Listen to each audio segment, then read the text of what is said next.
Okay, the mic is working. I was like, oh god, did I mess something up? But no, the mic is working. And yes, I can hear myself. I'm gonna mute myself in YouTube Studio.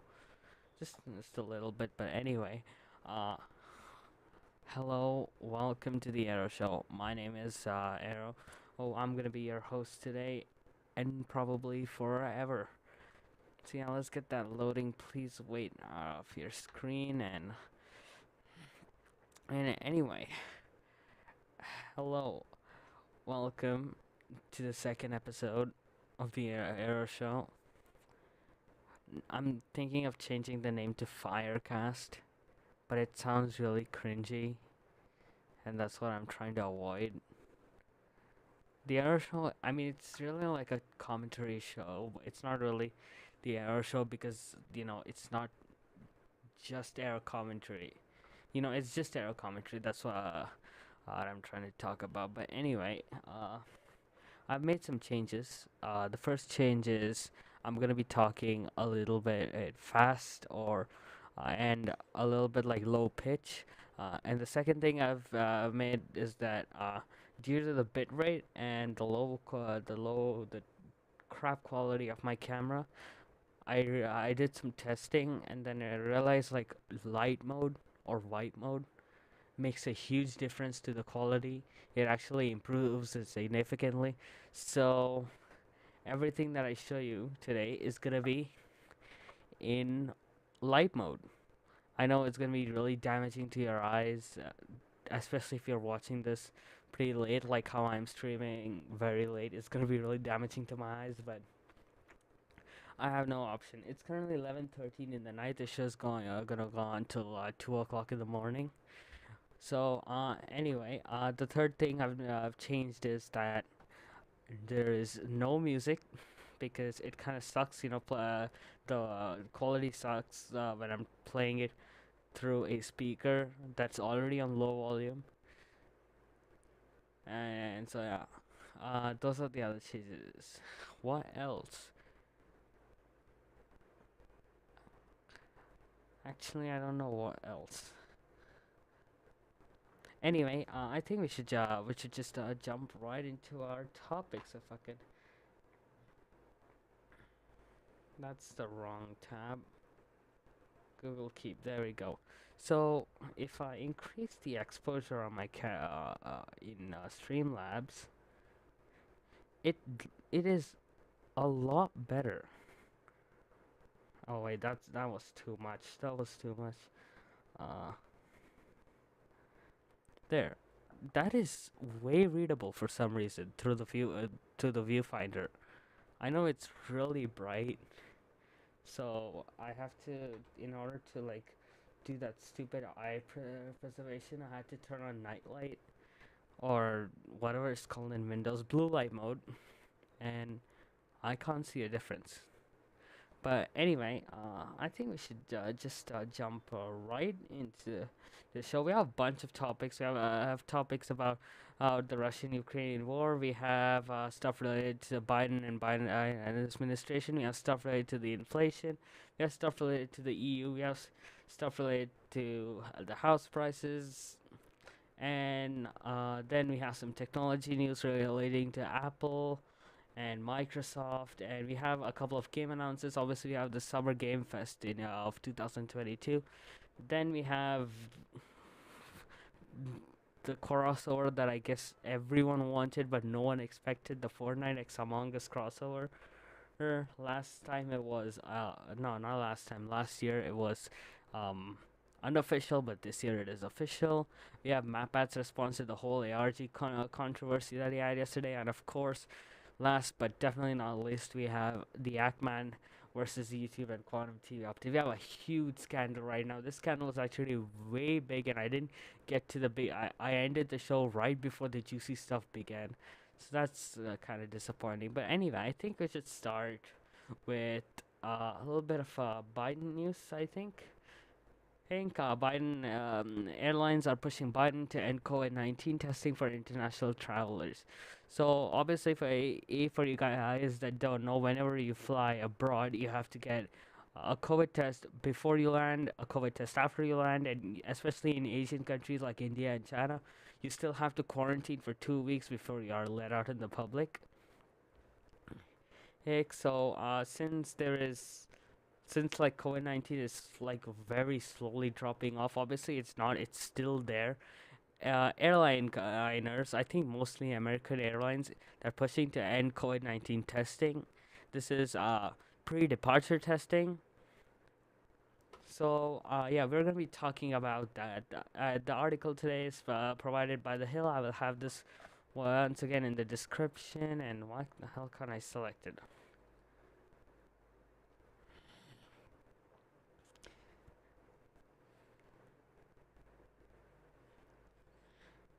So yeah, that is actually way more readable through the viewfinder. I'm also looking at the live stream, and yeah, that is way more readable. I think I should just zoom my camera in, and then zoom this in. That is at what? That is, if I have that 150. There we go. That is much more viewable if my camera stops autofocusing. But anyway, hey, airline officials press Biden to end COVID-19 testing for international travelers. That is not much readable, but no, actually I can zoom in more. Oh, fuck off, no one cares. Anyway, the airline industry officials and lawmakers are pressing the Biden.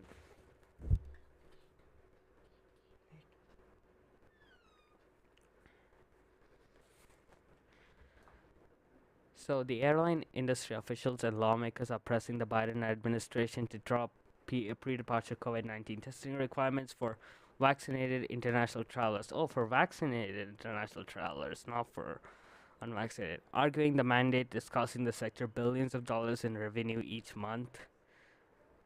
That I'm not so sure on. But anyway, oh god, many other countries have. Can you fuck off? Many other countries have dropped such requirements, and the industry leaders argue that the policy does not match the threat posed by the virus.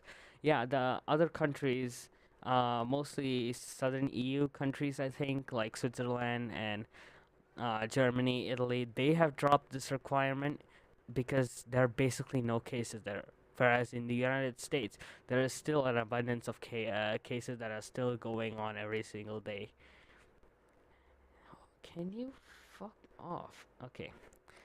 Lawmakers are also pushing the Biden administration to drop the testing requirement, which has been in place since January of 2021. We need to do everything we can. Amending international traveling restrictions is necessary, Senator Rick Scott, our said at a Senate Transportation Subcommittee hearing at Tuesday.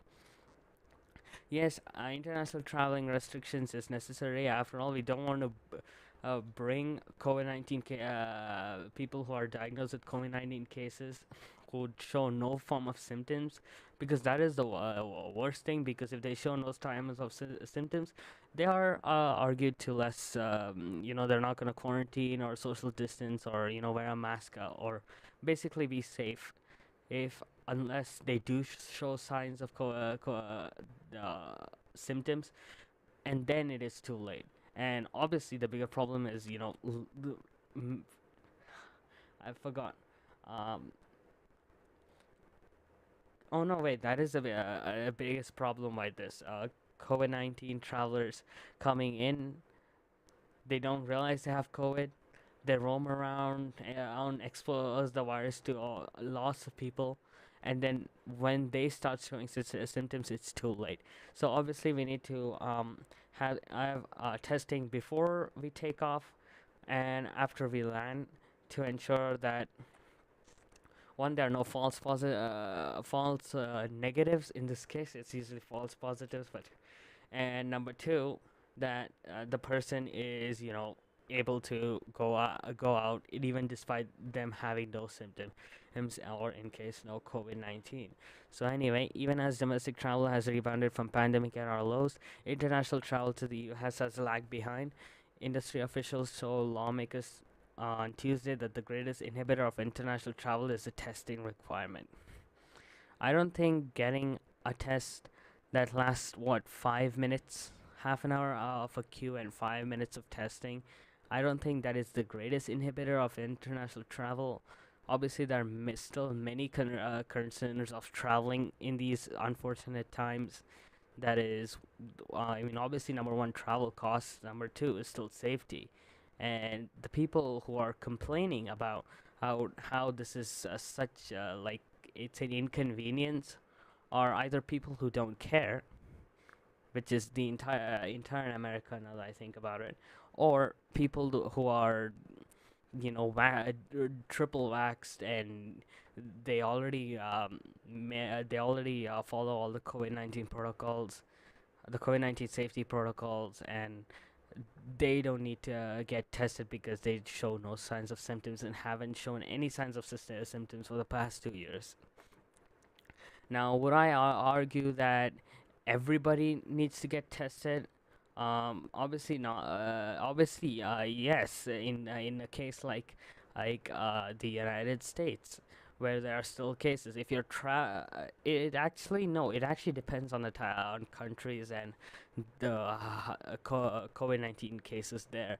If you're from some place like Italy or Switzerland, which haven't had any major outbreaks in COVID-19 cases and have generally showed positive outcomes after the COVID-19 waves, then I would argue that maybe it is not necessary, but it is recommended. If you're coming from any Asian country like India or China, where there are a lot more COVID-19 cases than the EU, then it is obviously recommended and should be mandatory for us to still get COVID tests.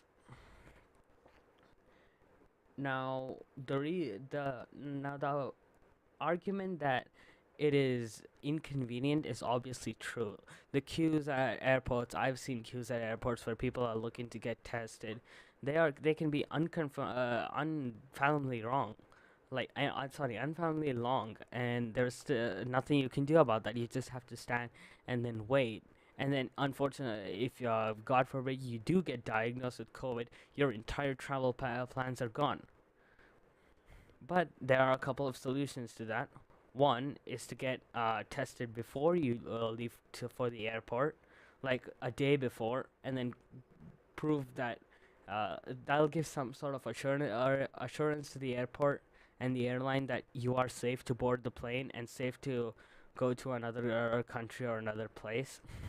And then number two, if getting tested before is not it doesn't work out for you, getting tested at the airport should be faster. There should be more testing booths, and yeah, I think that can improve the inconvenience of getting tested at an airport. If you do get if you do get if you get tested positive, then one option is to test a little bit later and to see if it was a false positive.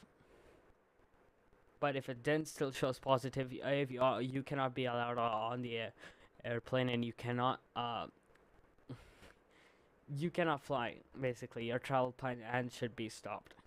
So anyway, there is that. The testing requirement is impacting people's willingness to travel and puts the U.S. risk of falling behind other countries, said Susan Newfang, the CEO of Global Business Travel Association.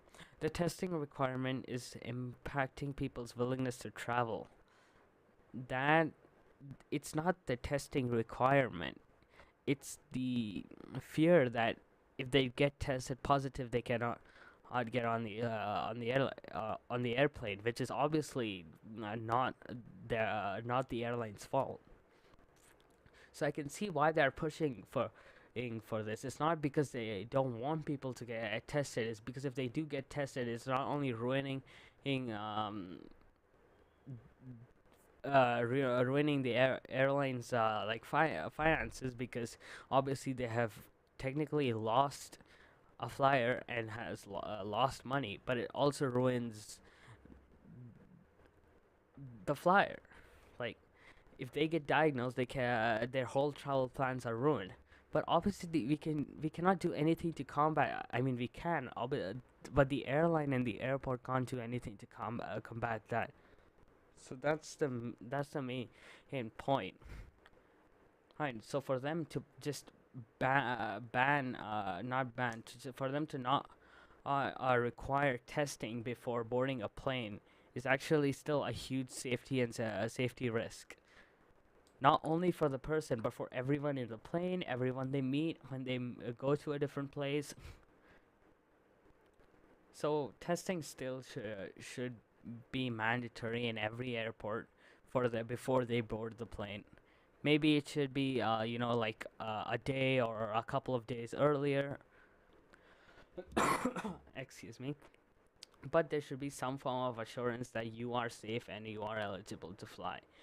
The US does not require vaccinated international travelers entering the country via land to submit pre-departure results. Yeah, but well, not many people enter the country via land. The only two countries that enter a US like somewhat are Canada and Mexico because they're the neighbors. There are no other neighbors, and Canada has, I think, excellent COVID control. They have one people who are actually willing to follow the rules, and two, there are tests everywhere where you have to show your vaccine card. The test costs are pretty cheap and sometimes even free. So Canada is obviously a the major country that might travel that people are using to travel. People travel from Toronto to Mexico, not Toronto to Mexico, Toronto to New York fairly often. People go from I forgot what that country is, but what that city is, but some city to Portland or Vancouver, er, and and Mexico. Not many people, like comparatively lower people, travel from Canada to the United States and from Mexico to the United States. That's just true. So via justifying the reason of not requiring vaccinated travel over land is complete bullshit in my opinion. Like it has no connection, and there is no way to regulate international travel via land easily. People are traveling via cars, people are traveling via trains, and you're just gonna stop everyone on the train. Actually, you can do that before boarding a train, but who travels by train from United States to Mexico? People who travel via trains is really, really low. And the most people travel by car, so you're gonna stop people at the border and ask them, "Hey, are you vaccinated, or are you have you tested negative for COVID?" That is impossible, and that'll cause so much traffic issues. It'll cause such a queue, such a enormous traffic line. But whereas in an airport, while people still do have to get tested, it is not that bad. It's barely half an hour. So this is completely unrelated. So bringing up something else that doesn't require COVID-19 testing to support that, hey, the U.S. Airport should not enforce, getting tested before departure. That's utterly bullshit. A maple conducted by Morning Consult found that 46% of international respondents would be more likely to travel the U.S. if pre-departure testing requirement was dropped. Yes, but this is poorly worded once again. 46% of international respondents would be more likely to travel to the US if they've tested negative for COVID. Because if you tested negative for COVID, you have nothing to worry about. Theoretically, you can easily board the flight. It's not that people don't want to get tested. It's that people don't want to don't want it to show positive and just ruin their entire travel experience. Ruin their entire traveling plans, not experience. Either way, that's ruin. So once again, this is poorly worded. It's not that people don't want to get tested. It's that people don't want to get tested and for it to show positive. If they got tested and it showed negative, who are they to care? They're like, oh, it showed negative. We can board the plane, huh? Whatever. So once again, poorly worded, and yeah, it's just like irritating. Travel industry officials met in late May with White House officials about the testing requirements, but the Biden administration so far has not lifted the requirement. Lafcute, the director and CEO of Miami International Airport, the country's busiest airport for international travelers. Really? It beats New York. Nah, no fucking way it beats New York. Okay, that would make sense in terms of holidays because people do go to Miami for holidays, not just from the United States, but from the EU and from Asian countries. People do go to Miami because of the sun and the beaches, all of that. But anyway, told lawmakers he backs the ending of the testing requirements, which could result in an increase for a key sector of travelers, those coming to U.S. for business. People come to business in Miami. Okay, maybe some businesses in terms of agriculture or development might come to Miami, but definitely not for stuff like technology or economics or anything. If we can get these lifted, we could really tap into that one missing piece that will get us over the top, which is international business travel. Cutie said at the hearing. Yes, you'll tap into that one if we can get these restrictions lifted. For that to happen, there should be lower enough cases to justify these restrictions being lifted. Because if you lift these restrictions, the chances of increased COVID-19 cases could actually be an even worse thing. Because if you see an increase in COVID-19 cases, people are most likely not to travel. They're like, oh, Miami has so many COVID-19 cases. Shit could go horribly wrong if we go there. Now we're not traveling. That is the problem with this. Is that removing these restrictions has a higher chance of leading to even worse restrictions. So yeah. Anyway, that's the end of the article, and I think I've summarized this pretty well. Well, obviously, airline officials are pushing Biden to end COVID-19 testing. They think if they do it, it'll increase travelers. It will in the short term, but it can lead to huge consequences in the long term. So yeah. Anyway, these are my thoughts on this entire. These are my thoughts on this. The article is once again provided by The Hill. It'll be in the description. I will update it after the live stream, not during it. Anyway, how long did that took half an hour. Jeez. Okay, not the entire thing took.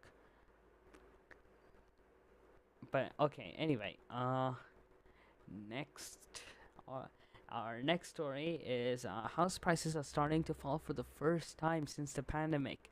Yes, after the pandemic, obviously, house and real estate prices have skyrocketed, especially in big urban cities like LA, Vancouver, Miami, New York, Boston. All of these coastal cities and these big urban technology-based, not technology, business-based cities living prices have skyrocketed since the pandemic, and for the first time, I think in 2 years, yeah, 2020, 2021, 2023 years, here's house prices have started to fall. Not a lot, a little bit, but that still shows signs of hope.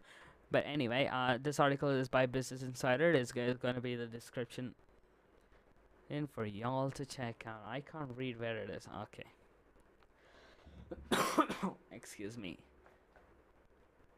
Anyway, the wealth of American households has declined for the first time since the pandemic began due to a $3 trillion stock market wipeout. $3 trillion US. The U.S. household wealth fell 500 billion to 149.3 trillion dollars in the first quarter of 2022. It was the first decline in U.S. household net worth since the start of the pandemic. The wealth of American households declined for the first time in 2 years due to a stock market slump that wiped out $3 trillion, according to the Federal Reserve. U.S. household wealth fell to $149.3 trillion in the first quarter of 2022, down from a record $149.8 trillion at the end of 2021. That's not a huge difference when you think about it, but that is 500 billion US dollars. That could change a lot of stuff. According to a federal report released on Thursday, that is a 500 billion fall in the net worth. It marks the first decline in household wealth since the first quarter of 2020, where markets crashed as the COVID-19 pandemic took hold.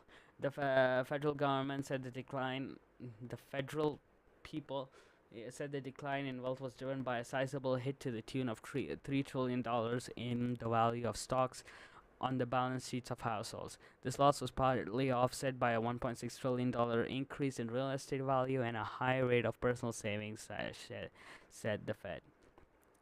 Bank accounts of households rose in the first quarter of the year, with checkable deposits and currency gaining about 209 billion to 4.29 trillion, according to the Fed's data. Times and savings deposits rose about 59 billion to 11.28 trillion. Overall, household balances sheets were still $39 trillion above pre-pandemic levels. The Fed data showed. So, still, even with these massive prices and massive wealth of the household, it's still $39 trillion above pandemic levels. That might be due to investment, and obviously lots of immigration happened in the last 2 years. Here's where people moved from countries like India, China, and I think EU to the United States, and I think that was a major contributor to increasing the wealth of households in the United States. The wealth of U.S. households continue getting hit by the stock markets in the second quarter of 2022, as equities remained weak. The S&P fell 5% in the first quarter of the year and is down 16% of this year so far. The Nasdaq 100 fell 9% in the first quarter and is down 26% year to date. The Fed has been compiling households net worth data since 1952. Damn. Okay, I don't know why I'm impressed by that. The Fed has been on since what, 1900s, but actually no, 1928 I think. Net worth here refers to an household's total assets minus liabilities and debt. Household's total assets includes obviously the land plus the building cost plus obviously taxes plus maintenance costs plus plumbing, lights, and I think that's it. Furniture I don't think is counted. Anyway, that is the end of the article. Yeah, that is the end of the article. Obviously, there has been, for the first time since 2020, that there has been the wealth of American households that has been declined. Obviously, this wasn't due to any form of reform and any form of government indirected change. This was due to the $3 trillion stock market wipeout. But hey, anything is everything at this point. Anyway, the article was by Business Insider. I'll have this article linked below in the description. So go and check out this description if you want to read this article, or maybe pass it on to some of your friends or family members. Whew. Okay. Next, the European Union lawmakers vote to ban sales of gas cars from 2035. So so if you guys don't know, the EU has over the past years made significant efforts to generate clean air, to clean up the environment, introduce environment and changes that will help the environment, help development, and just making the air cleaner. They made tons of not tons. They have made significant amount of changes, is to reduce their carbon footprint, their fossil fuel energy consumption, and they've made put more effort to generate cleaner power from turbines, solar powers, and everything. And now they are pledging to ban sales of gas cars from 2035. So 2035 is 13 years from now. I think 13 years from now we will be at least excuse me, the EU will be at a point where there will be enough electric cars, and electric cars will get cheaper over the years. First, in 2019, it was like $50,000 for a base model or electric vehicle. Obviously, that time the main player was obviously Tesla, but now we have tons of different players, and the EU has a lot of different players in the EV contest. You don't have not only Tesla, which is the biggest, but you have smaller companies like Kia, Mitsubishi, um, Nissan, obviously with their Leaf. Who else? Jaguar is there. I know Jaguar with the I-Pace. We have Honda with some. What was that car's name with where the whole dashboard was screens? That is there. Renault is there. It's a French company, so obviously, Renault I think will be the biggest EV provider other than Tesla. And there'll be tons of different in-car brands that are slowly gonna join, like Ford or General Motors or I can't think of any more. But anyway, there'll be tons of different electric cars, and I think the sales of electric cars will also rise because as people are upgrading or replacing the cars, the prices are coming slowly, and like the prices of electric cars are coming in closer to the prices of gas cars in terms of the same feature set. And, and obviously the biggest thing for like the biggest kind of like Achilles heel of electric vehicles is the ability to charge. Obviously, you can charge at home at significantly high speeds if you have a level 2 charger that has some pretty decent amps. Like most homes in the United States who have EVs usually have 240 volt, 32 amps, I think. Excuse me. So, but on-the-go charging is obviously still improving. In the United States, it has improved the most. There have been thousands of different EV charging stations, and it'll come to the EU region as well. It has come to the United Kingdom. Even in the UK, there have been tons of Tesla superchargers and tons of installable chargers, and I think some other ones are there. So anyway, since the ever-growing trend of electric cars, and its environment footprint is obviously good. And yeah, and electric vehicles are genuinely packed with more features like self-driving, better safety because more boot space, especially in the front since there's no engine. So all in all, there are still a lot of advantages over going with an electric car that actually still justifies its price point, including cheaper cheaper quote unquote fuel because of the next topic we're going to talk about. So anyway, the EU obviously has a justifiable reason to start banning the sales of gas cars from 2035. It's going to be a pretty big law, pretty big thing to enforce, but I think the EU will manage to pull it off. So yeah, goodbye gasoline cars. You suck. I'm kidding. I love my Renault Duster. Excuse me. Goodbye. Oh, go fuck off. No one cares. Goodbye gasoline cars. EU lawmakers vote to ban new sales from 2035. European lawmakers have voted to ban the sales of new diesel and gasoline cars and vans from the EU from 2035, representing a significant shot in the arm to regions' ambitious green goals. So yeah, you can say it as green goals, but that's cringe. But anyway, it just takes the EU a step closer to the goal of cutting emissions from the new passenger cars and light commercial vehicles by 100% in 2035. I mean, don't you still have trucks and buses and trains? I mean, obviously, within city trains like metros and subways are all that. Those obviously run on electricity. I'm talking about like trains within cities or trains within that cross those straits. What about those? They will get around it.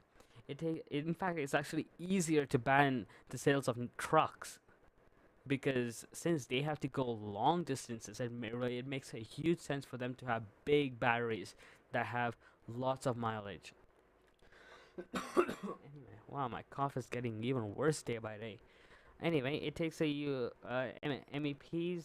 will now negotiate the plan with members elected parliament of parliament, and will negotiate the plans with the BLOC's 27 member states.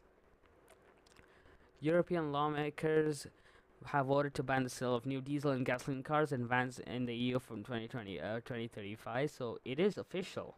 Have voted. So it might be official. So EV manufacturers, get your head up. Anyway, representing a significant shot in the arm to the region's ambition in green goals. On Wednesday, 339 members elected of the parliament in the European Parliament voted in favor of the plans, which has been proposed by the European Commission. The EU's executive branch, there were 249 votes against the proposal, while 234 MEPs abstained.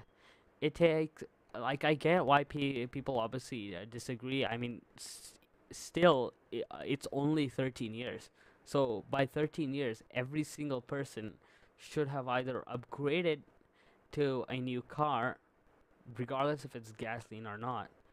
And by then, you know, there have been lots of stuff that's supposed to get in place. But anyway, it takes the European Union as to.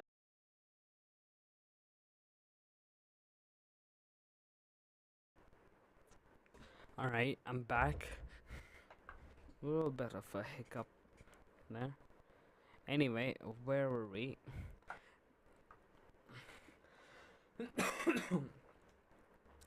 The Commission had previously said to passengers, cars, vans account for roughly 12% and 2.5% of the EU's total CO2 emissions. MEPs will now undertake negotiations about the plans with BLOC's 27 member states. The UK, meanwhile, wants to stop the sale of new diesel and gasoline cars by 2030. That will be a bit hard because there are a lot of business driven in the United Kingdom, and suddenly disrupting it by 2030. I don't think 7 years or 8 years. No, wait, it's 2022.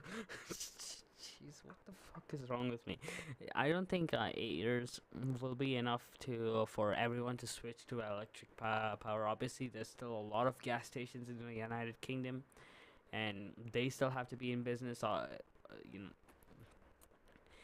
Anyway, the UK maybe not by 2030. They will not be able to pull it off by EU. It's at least 2040. 20 years I think will be enough for everyone in the United Kingdom to switch to electric cars. So anyway, I think that's it about this. This is all some other shit. All right. Anyway, this article is by CNBC. It'll be in the description. And anyway, these are my thoughts on this entire ordeal. I think EU is obviously making a good thing. Is gonna help the environment a lot by banning new sales of gasoline cars. From 2035. I think 12 years will probably be enough for the UK. 8 will not probably not be enough. I think they require at least 18, in my opinion. So yeah, anyway, these are my thoughts on this situation. But anyway, let's see anything else we have to talk about. Yeah, speaking of the EU, when I saw this, I'm like, what? Like what?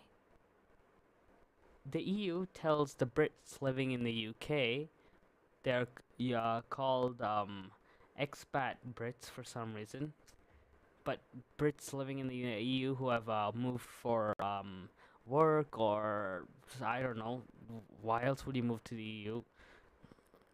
But anyway, they tell that they have lost their rights, including rights to vote, including rights to. I'll get into that. But anyway, this article is provided by Bloomberg. So let's quickly check it out. I thought this was a joke. This is like, wait, what did I say? But then I read the article and I'm like, what? like surely this is either misinterpretation or some form of. Oh my fucking god. Okay, I have to sign in. Uh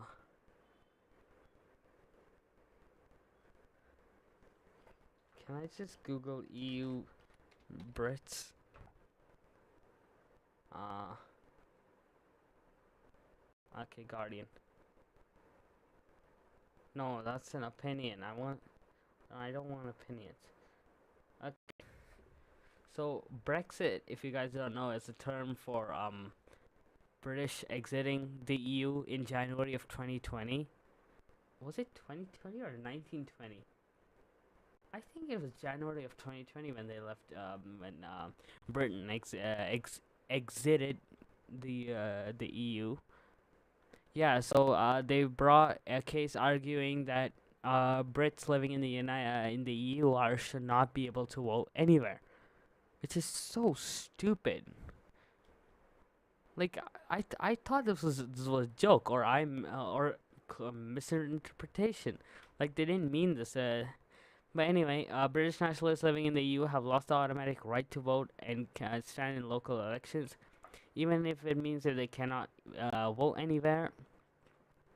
The case decided this week was brought by a British citizen resident in France since 1984 who was knocked off the electoral rolls after Britain left the United.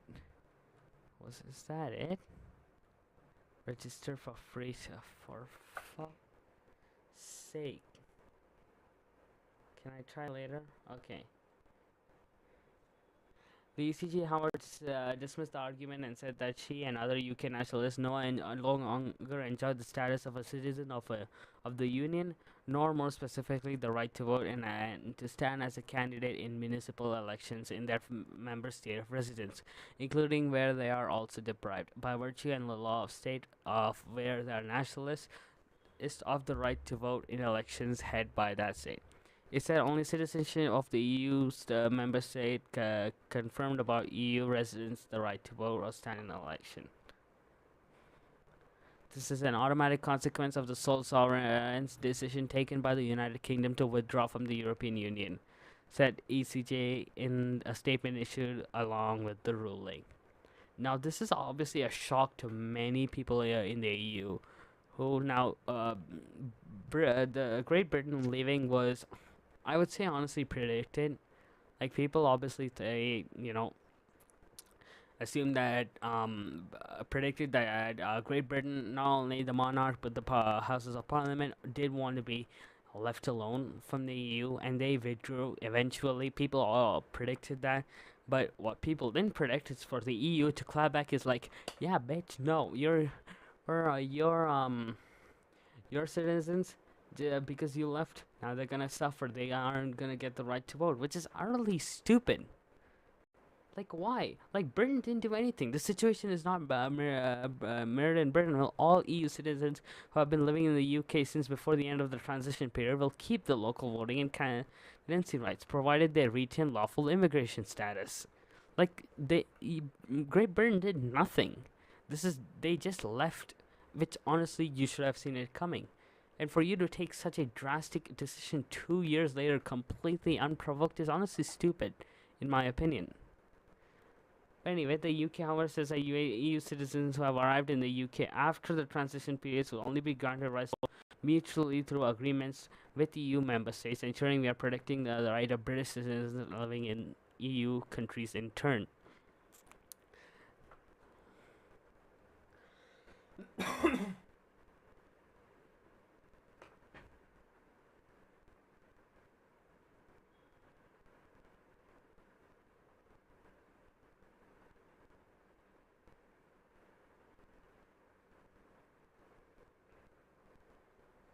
I'm just gonna turn off autofocus. It's getting annoying as.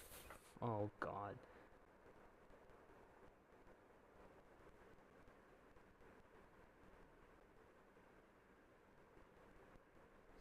There we go.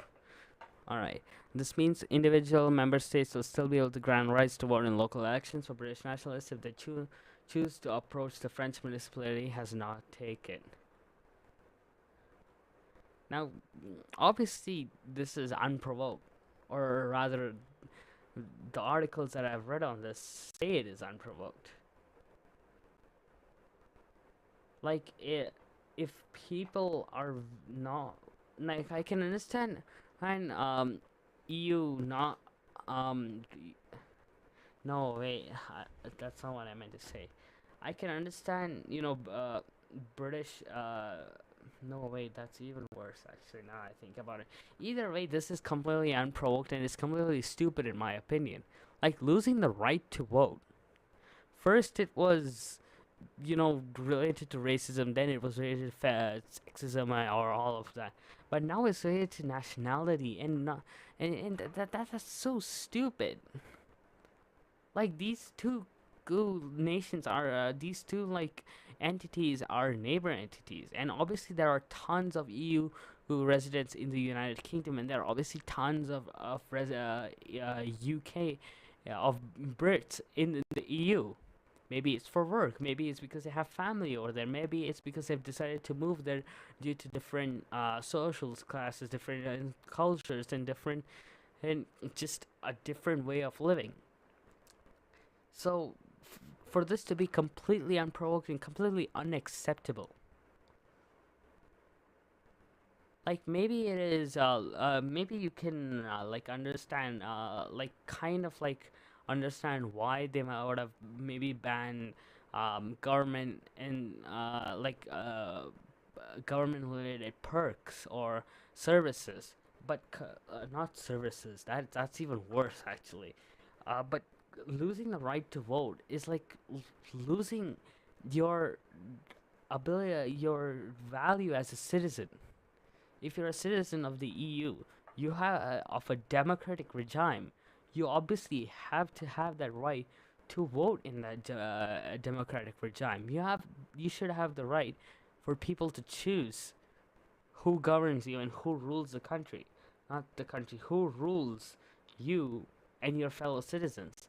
If you lose the right to vote over seemingly nothing, over your original nationality leaving the EU 2 years ago, like it would have been, like kind of like provoked, like if they left like 4 or 5 days ago. But this is 2 years ago, or if I'm not mistaken, it was 102 years ago. Like, okay, well, let me get clear that. Was it 2020, or did I 31st January 20? Okay, why did I say 1920? They left 2 years ago. If they'd done it now, then obviously it is like provoked. But this is 2 years later, and it has nothing to do. So it's one, unacceptable, two, unprovoked, three, for no reason. So like, why? When you lose your right to vote, are you really considered a citizen of a democratic regime? No, because democracy is the ability to choose who rules you. And you don't have that ability. Is it really considered a democracy? Is it really considered citizenship of a democracy? I don't think so. So yeah, anyway, these are my thoughts on this entire situation. Once again, unprovoked, stupid, unacceptable, and for no reason. So yeah. Anyway, this article was by the Bloomberg, but now is by Independent. I think it's called. Yeah, independent.uk. Anyway, I really should do this by order. Okay, I think we should get into some some Russia Ukraine war stuff. Anyway, how long have I been streaming for? 55 minutes. Yeah, oh yeah, it's 12:05, so 1 of the 3 hours. Alright, I'll take a break a little late. I think I'll take a break after I cover the Russia versus Ukraine stuff. But anyway, Ukraine calls for more weapons as it holds off Russian forces in the east. So obviously, Ukraine is fighting the war more aggressively in the eastern parts of Ukraine, where Russia is invading, including in I forgot that city's name, but it was very hard to pronounce. But anyway, this article is by Reuters. It'll be in the description for y'all to read or to share. Uh, so I just clicked open a new tab. But anyway, Ukraine pleads for more weapon as cholera spreads over. So if you guys don't know what cholera is, it is a bacterial disease that is in the water supply of Ukraine. I think it is. I think is it a bacterial disease or is it something else? Cholera is a bacteria. Okay, why do I second guess myself? If I'm barely right about something. But anyway, we'll read that later. Let's zoom in a bit more. Anyway, is that readable? I think so. Anyway, Kyiv don't 10. Okay, Ukraine seeks. Ukraine is sending calls for more help from the West on Friday, pleading for faster deliveries of weapons to hold off better armed Russian forces and for humanitarian support to combat the march of deadly diseases. In Severodonetsk, the small city that has become the focus of Russia's advance in eastern Ukraine, we did talk about this, and we did talk about a bit of the fighting going on. Both sides have increased, the fighting that is going on in Severodonetsk, and one of the bloodiest flashpoints. Hey, look, that's my new name for the show. In a war well into its fourth month, under heavy fighting was reported. To the south, the mayor of the port city of Mariupol, reduced to ruins by a Russian siege, said sanitation systems were broken and corpses were rotting in the streets. There's an outbreak of dysentery, which is dirty water, and cholera. This war, which took over 20,000 residents, unfortunately. With these infection outbreaks, all claim thousands more Mariopolitis, he told national television. He called on the United Nations and the International Committee of the Red Cross to work on setting up a humanitarian corridor to allow remaining residents to leave the city, which is now under Russian control. Yes, the entire city of Mariupol was under control by Russia, and the citizens are trapped within the city. They're not allowed to leave, and if any form of commotion is caused, obviously they will fire upon the citizens. In a snapshot of the war's wider impact, the UN's Food Agency said reduced exports of wheat and other commodities from Ukraine and Russia could inflict chronic hunger on top of 19 million more people globally over the next year. So chronic hunger is illnesses that are caused by hunger or lack of like nutrients or specific food. So so Russia and Ukraine provide a lot of wheat, especially to the EU and Asia, and like a lot of exports throughout the whole world. And due to this war, there have been reduced exports of wheat. A vital nutrient, non-nutrient, a vital food that is required to make bread, that is required to make lots of things. So wheat is extremely important, and losing a source of wheat could the already ever-growing problem of hunger throughout the whole world. 19 million more people could be affected by chronic hunger globally over the next year. So President Zelensky called in a video link speech for Ukraine to be incorporated as a part of the West. So he's calling so he's asking Ukraine for Ukraine and Ukrainians to be considered as a part of the West for their services, for their support, for everything else that the United States offers to its people. Asking the EU to accept Ukraine as a... Wait, what? As a part of the West? Okay, both. He's also asking the EU to accept Ukraine as a part of, as a membership candidate or as a part of it. He told a conference in Copenhagen the European Union can take a historic step that will prove the words of the people of Ukrainian belonging to the European family are not just words. So he wants the EU to take historic steps either by migrating them out or helping them fight the war. That will prove that they really do consider the people of Ukraine as part of the European family. Okay. The war is in the east, obviously, where Russia is focusing its intentions, is now primarily an artillery battle in which Kiev is severely outgunned. Okay, so artillery battle is obviously guns, tanks, pretty much anything that is on land. There's not much air attack going on that we know of, obviously. This means the tide of events can only turn if the West fulfills promises to send more better weaponry, including rocket systems that Washington and others have promised. I mean, obviously it'll help. Like there's nothing aim for to debate on that. The West has promised to send more and better weaponry, and if they fulfill it, it will help the Ukraine fight the war better. There's an artillery war now.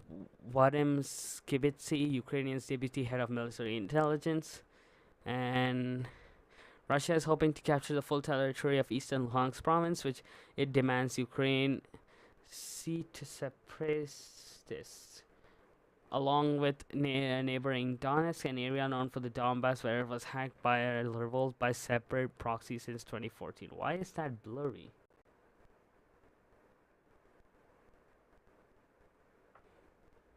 Hello?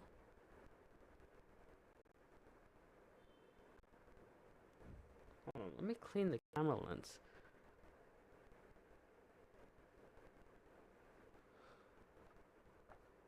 Alright, that is better. Excuse me. To that end, the Kremlin has concentrated its forces into a battle of Severodonetsk. Ukrainian troops have largely pulled out of the city's residential areas, but has not yet wielded their foothold on the east bank of the Severodonetsk River. Russian forces are also pushing from the north and south to try to encircle the Ukrainians, but have so far made limited progress. Both sides say they've inflicted massive casualties in the battle of the city. Unfortunately, rest in peace to whoever has lost their lives in the war and the families concerned. Russian President Vladimir Putin launched what he terms a special military option in Ukraine. Okay, this is what he said before. Ukraine said a speech delivered in Thursday by Putin, who drew a parallel between what he portrayed as a new quest to win back Russian lands and the historic achievements of Tsar Peter the Great, proved that Moscow's aim was conquest. So Ukraine is saying the main reason was not to disarm and denazify Russia's neighbor Kiev. For you guys that don't know, when Vladimir Putin initially announced that he was going to invade Ukraine, he said his original aim was to disarm and denazify Russia's neighbor. He claimed that Ukraine was full of Nazis that had escaped from Germany during the Cold War, and yeah, now Ukraine is saying that no, that is utter bullshit. There's no way that is true. It is only to win lands and the historic achievements of their previous, previous kings? The previous leaders, not kings. To prove that Moscow's aim was conquest. Putin's confession of land seizures and complaining himself with the Peter the Great probe. There was no conflict, only the country's seizure against contrived pretext of people's genocide, tweeted Zelensky. Oh god, my battery is low. What the hell? Okay, I'll get my charger. 1 second, chat. I'll be right back.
All right, I'm back. Is it charging? Yes, it is. All right. Anyway, that is the end of the article right there. As for my thoughts, obviously they are seeking help from the West. People call it the West, but more it's just United States. So yeah, I really hope United States fulfill their promises and help out by sending not only more more weaponry or better weaponry, but more people with more talent and yeah, more support is what is required right here. As far as the wheat, obviously it is gonna be a big issue over time, and I really hope countries and agriculture departments and beef up the production of wheat across the world so that it can count for the deficiencies. Anyway, now those are my thoughts. Once again, article by Reuters is gonna be in the description. I'll update it after the live stream. Anyway, talked about that. Talked about that. Talked about that. Talked about that. All right. I think these two we have to cover, and then we talked about that, and then we'll get into the tech. Excuse me. Next topic. President Biden is forced to do business with Arabs he previously rejected due to the high oil prices. So, the whole oil kind of thing that's going on in the United States with extremely high oil prices that have just skyrocketed this year, especially in the last few months. And they've skyrocketed, and obviously the demand for more oil is just increasing every single day, day by day, and especially since this is the summertime, in the United States, um, the demand for more oil and more fuel is going up because families are traveling, and I don't think any any news company has ever addressed this, but I think one of the biggest biggest entities to ever hit by this increasing oil prices, the airline industry. You guys know how flights require a shit ton of fuel. Like, they literally require thousands of liters of fuel just to fly. And if you're increasing the price of fuel, the airline industry is gonna be hit majorly. Like, it's gonna be such a slap in the face. It's gonna be big time hit. So flight prices are obviously gonna skyrocket because of this entire thing, and just so many industries are gonna be affected. Just because a couple of companies are greedy. Anyway, I haven't linked the article here. What the fuck?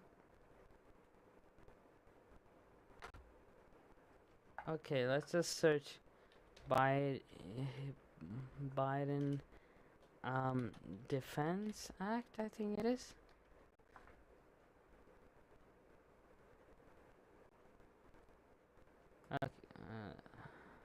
No, that's 19th of May.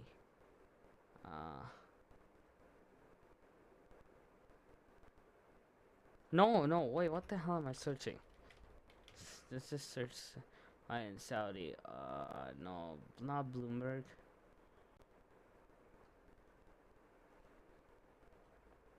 Okay. This article is by CNN Politics, so I'll have it in the description. Well, U.S. seeks full reset with Saudi Arabia, effectively moving on from the murder of Jamal Khashoggi. Okay. Senior U.S. officials have conveyed to Saudi Arabia that the U.S. is prepared to move forward with the reset of the relationship and effectively move on from the 2018 murder of Washington Post columnist Jamal Khashoggi in order to repair ties with the key Middle East ally. Senior U.S. officials tell CNN. So the U.S. is seeking a full, a reset. Is like, hey, let's forget of our past. Let's try and work together to solve this ever-growing problem. That is obviously a good thing, but anyway. The planning for reset is dramatic about face for President Joe Biden, who came into office vowing to make Saudi Arabia a pariah over Khashoggi's murder. His administration has also released an intelligence report last year that directly accused Saudi Crown Prince Mohammed bin Salman of orchestrating Khashoggi's killing.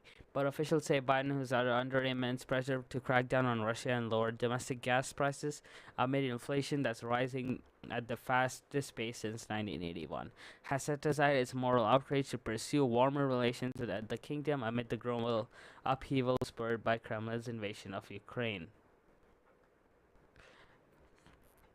So Biden is like, here, let's set aside all our stuff with all our past stuff, and let's try and work to solve this ever-growing problem of increasing gas prices in the United States. Both sides have decided, for the sake of achieving peace and stability in the Middle East, we need to move past it, said one senior U.S. official, referring to Khashoggi's murder. The Saudis, for their part, have considered the Khashoggi case closed and have made that clear to the U.S., official said. That doesn't mean forgiving and forgetting, the sources noted. But Biden, they said, does plan to raise Khashoggi's murder directly with MBS, as the Crown Prince is known, where they meet as soon as next month. And some officials inside the administration still believe more and more should be done to hold MBS accountable for the crime. But the shift is now well underway after months of meetings in Riyadh between two of Biden's top national security advisors, Brett McCurk and Amos Hudson, and Saudi officials, including MBS, and it is already sparking outrage with Khashoggi's fiancée, Hatice Gensai, accusing Biden of losing his moral compass. Now, obviously, moving past of a murder of someone related to the press is obviously morally unacceptable, and for his family members, that is like considered immoral, and they are felt as if not important. But to move past this, to improve, the lives of literally millions of Americans, to solve the ever-growing problem of increased gas prices and the ever-growing problem of the lack of oil production in the United States. So I'd say it is justifiable, even though it should not be ignored. And luckily, they say that this isn't forgiving and forgetting. Obviously, something like this should never be forgiven or never be forgotten. But anyway, President Biden's decision to meet MBS is horribly upsetting to me and supports of freedom and justice everywhere, she said in a statement to CNN. She is the deceased I forgot what his name, Khashoggi's his fiance, a human rights defender in Washington close to the administration, who was also a close friend of Khashoggi's friend, told CNN that he believes moving on and doing nothing more to hold MBS accountable for Khashoggi's killing will deal a huge blow to the Pence opposition and Arab dissidents around the world.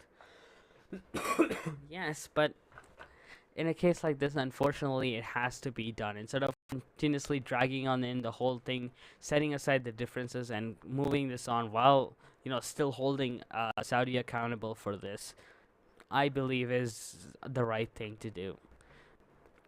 The promise of accountability was not the only check on this guy, MBS, and now it's gone, he said. When the president of the U.S. goes to the murderer's hometown to appease him, he's not only glossing over the past heinous crimes with stunning impunity, but enabling his future ones. It's a wink-wink, nudge-nudge to commit to the next time in a cleaner, less messy fashion. Now, with this last statement, I have to disagree. While he is moving on from it, doesn't mean that he condones it. He condemns it. He's like, no, we're doing this just because we have a much bigger problem to deal with. We're not forgiving you. We're not forgetting this. What you did is still unacceptable, and you have to be held accountable for this.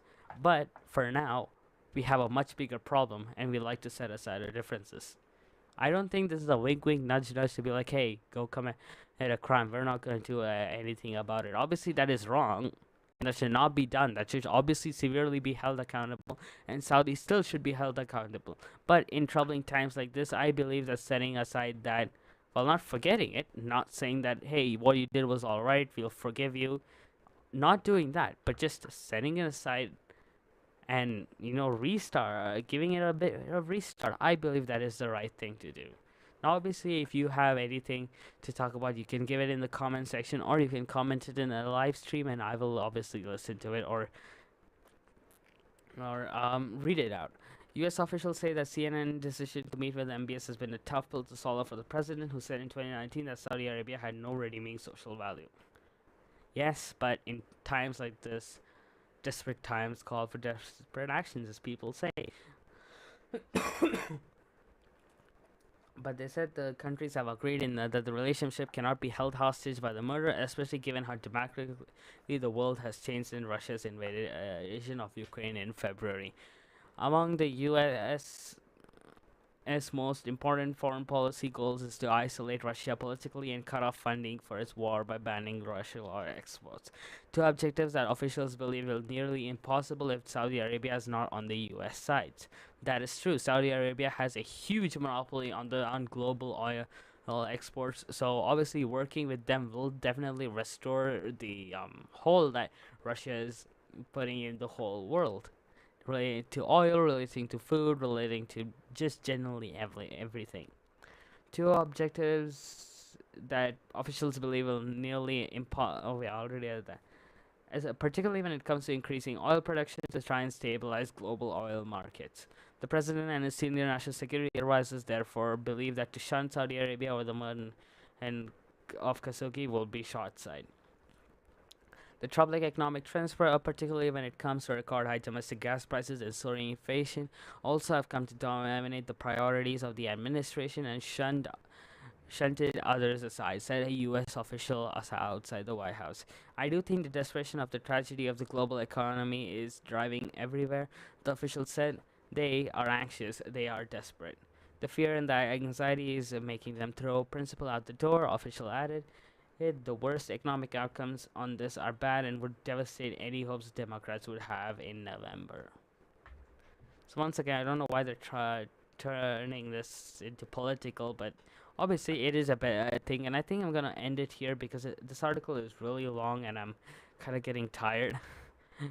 But anyway, my point is, in desperate times like this, we unfortunately have to set aside and deal with things that will obviously affect everyone for the better. So it should never be forgotten. If this is the first time I'm hearing about this, but if it is a death that of someone in the press that was that happened in Saudi and they are refusing to take responsibility for it, obviously is bad. But just keeping bringing that up and having that bad blood between these two nations when they can work together and solve such a huge problem is unfortunately has to be omitted. I don't know what to say. I'm not trying to sound like, oh yeah, it doesn't matter, the life of this person and their family members doesn't matter. I'm not saying that. I am saying that unfortunately during these desperate times, desperate measures have to be made, and I'm glad that Saudi Arabia is also agreeing. So anyway, these are my thoughts on the situation. Once again, an article by CNN Politics. It'll be in the description down below. Let's just add it here. CNN. Okay. So we've done that. So we've done that. I'm offline. What the fuck? Oh, that actually scared the shit out of me. I'm like, wait, I'm offline, and then I look at my Streamlabs and okay. So done that, done that, done that, done that, done that, and then we just have the tech news to be done. Alright, let's just take a quick break. I've been streaming for 1 hour and 20 minutes. It's 12:30 a.m. in the morning. 1 second. Just gonna drink some water. I wouldn't say I'm tired, I'm just tired of speaking.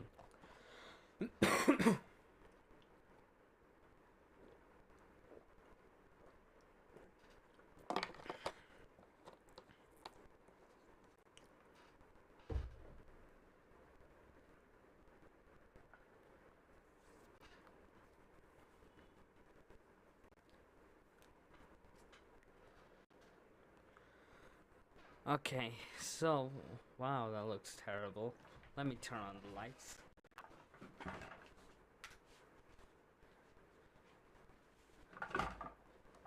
Let me increase that. I'm wearing my mask upside down. 1 second. I really should have prepared this before I flipped the camera around, but it's too late now. So anyway, I dropped the gloves because that's cringe, but I'm still not gonna reveal my face yet. Especially being a political commentator, I don't want to, get into the knickknacks. Alright, so I want to talk. This is officially a break, or I use the bathroom, but I really don't want to take a break. I just want to sit and talk. So I don't think the Aero Show is a good name for the show that I am doing. Like, I thought of the Aero Show like, hey, it's cool. Like, it doesn't sound as notoriously bad as some of them. I thought about calling it Newspoint, but Newspoint is already a registered name and a registered trademark that I'll be infringing on. So I thought Flashpoint. Like, oh, news flash, but Flashpoint, like, this is the point where you get flash news. But then I realized half the news things I cover are literally hours late or days late.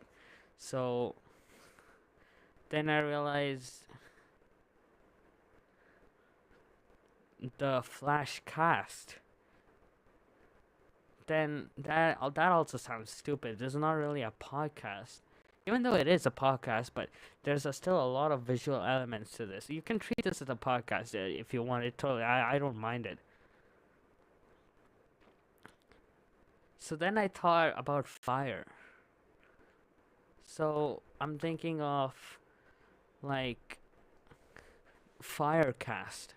That sounds alright, but I don't know.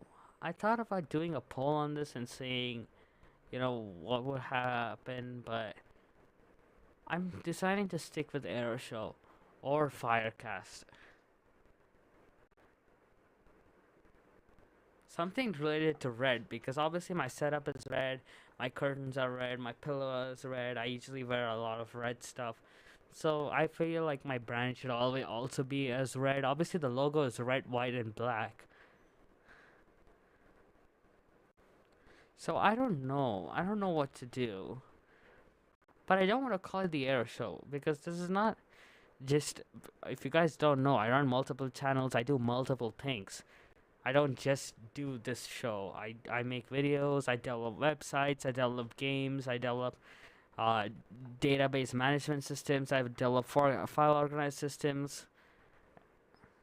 And most importantly, I develop websites. So that's not the only thing I do. But and obviously this is a commentary channel, so it's not. It doesn't really justify the Aero Show. So yeah, I just don't know what to call it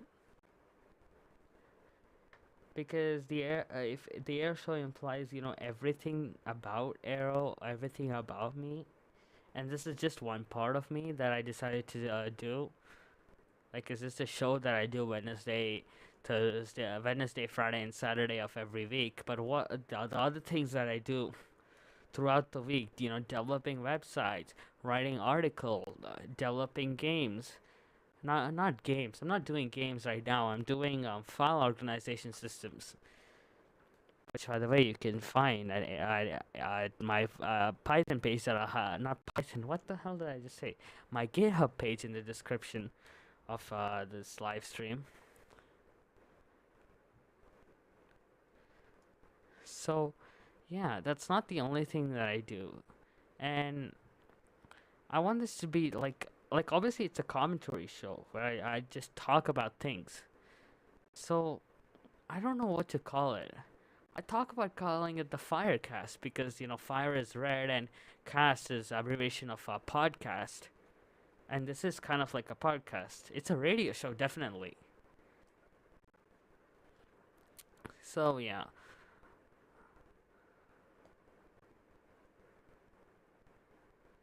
I don't know. I'll get around it. Hopefully it'll grow on me, and hopefully it'll grow on you. And the second thing is, yeah, I mean, I already addressed this in the beginning, but some of the changes that I have made, after reviewing the foot, I wish I had noticed this because this is not the second show of the Air Show. There are actually, I think, about 30 attempts, 30 private attempts of me going live and like test live streams, and every single time it's been with music and with dark mode, and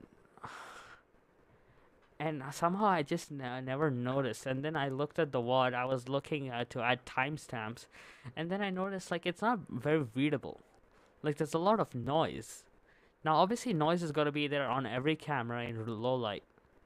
Okay, maybe not the high end cameras, but most mid range cameras are going to be there. They're gonna have low light issues. Anyway, what was I talking about? So I decided to switch to light mode because then the noise won't be that bad. Because when you saw when I turn off the lights in my room, there's a ton of noise. So noise is that that little bit of it's lost quality even there. But then when I turn the lights on, the picture is perfect clear. So I have no problem doing the show in light mode, like I did it. The problem is it's 12 o'clock. It's 12:40 in the night, and it really affects your sleep. Like I'm not trying to sound like, oh, you should use dark mode because you'll sleep better at night. But I barely get 5 hours of sleep. I have to get up at 9, and it is actually now it's easier because it's summer vacation.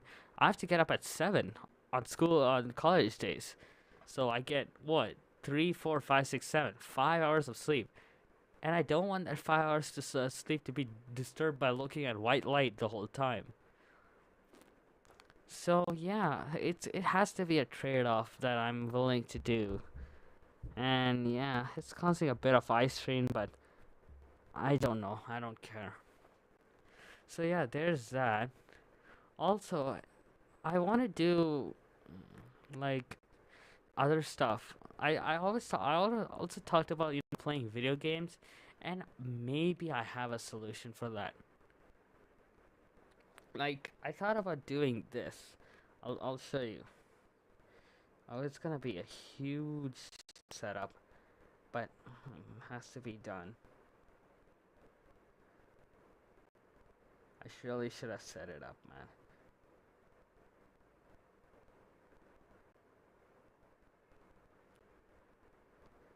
Now I really hope I don't leak my IP through this because that'll cause a bit of issues, not gonna lie.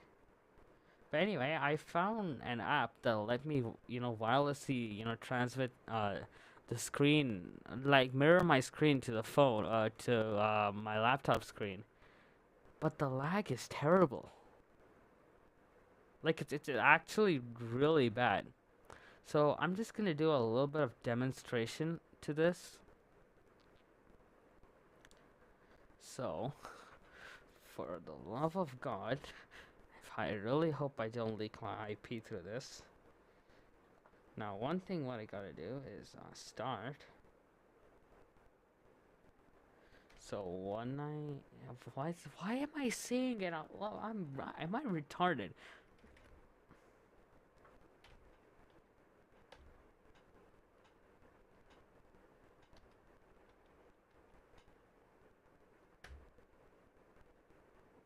Okay. So, right here.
And it completely killed my internet. So yeah, we're not gonna share my screen over IP next time. Valuable lesson learned, I guess. Why did that happen? Why? Why does anything new that I try to do always fail on the first try? I'm like, okay, sharing my screen over the same IP address, that's fine if I don't leak my IP and just get doxxed and like lose my entire livelihood. But I tried to share my screen over the network, and my network was like, nah, no, you tried to do what? Get out. Anyway, so today let's do something that's not stupidly, no. Anyway, god damn it, let's check out the top of Reddit. Now I have to admit this is the first time I'm browsing Reddit in light mode, so let's see how bad it's. Also, you can check out our reddit.com/r/commentary, and you can post new stuff in there that you want me to talk about. But oh boy, this is the first time I think I've ever seen Reddit light mode, because I've always had this dark reader installed since I think 2017. Oh god, that looks wrong. But anyway, we'll just check it out at top of today, and I'm gonna not read it in the boring way. I'm gonna read it in like a proper Reddit, Reddit reader way, like how MK reads it, or any of his copycats. So yeah, let's read with some enthusiasm. Every teacher worker, God, I hate my job. Heavy equipment operators. Yeah, well, I sure enjoy to who has some fun while I'm working. Hey, hey, look, I can wobble trucks. I can destroy land. And unfinished game 1, unfinished game 2, unfinished game 3, unfinished game 4, newly bought GTA. Why did I read GTA? Newly bought game. Hey, look at all of that. I don't like finishing games. Nah, that's for pathetic losers. But nah, I like to binge try them. Alright. Ivanka Trump admits she believes her dad was wrong about 2020 election lies. Lies? What? They were wrong? Oh, couldn't be me. Sounds like a job for me. My dad from across the room, when he hears that something has to be installed around the house. Yeah, I got my screwdriver ready. I got my drill ready. I'm ready to mount that new ugly looking clock on the wall. R/wholesome, special kinds of people they are. Backing up your friend after telling someone you've always been there for them. Wow, that was a nice catch, and an even better catch by his man over there. Nice, this dude has some nice friends. That's honestly a really good game and very impressive catch. You can see how excited he is that he managed to catch that. Anyway, YouTube trying to remove sexual content from their website by striking innocent YouTubers. Is this the Ackman situation? Oh yeah, we're supposed to get into that. We have some huge news to talk about that. Les Jennings said Trump saw a sophisticated 7-part plan to overturn the election and stay in power. Well, looks like that 7-part plan needs to be an 8-part plan in the next election happening in 2023. Me, after making sure her gay friends were actually gay. What is that? Is that an air compressor or a dryer? I don't know. Here is your remake, bro. What is this, Last of Us? What is this? Seriously, Last of Us? Get this out of here. Get this stupid PS4 shit out of the way. Dad's telling each other jokes they've heard 1,000 times and laughing every single time after giving it some thought. Yep, there is never a change. A dog's tail will always be curved after 12 years of keeping it straight. Tesla's Shanghai workers can leave the factory for first time in weeks. Damn, they didn't. I forgot what I wanted to say. God damn it. Me, a guy who lives in India. How different can American English and British English can get after all? Hey, this might be something that I can relate to. The internet, smoke a fag. Have a cigarette, British, kill homosexual, America.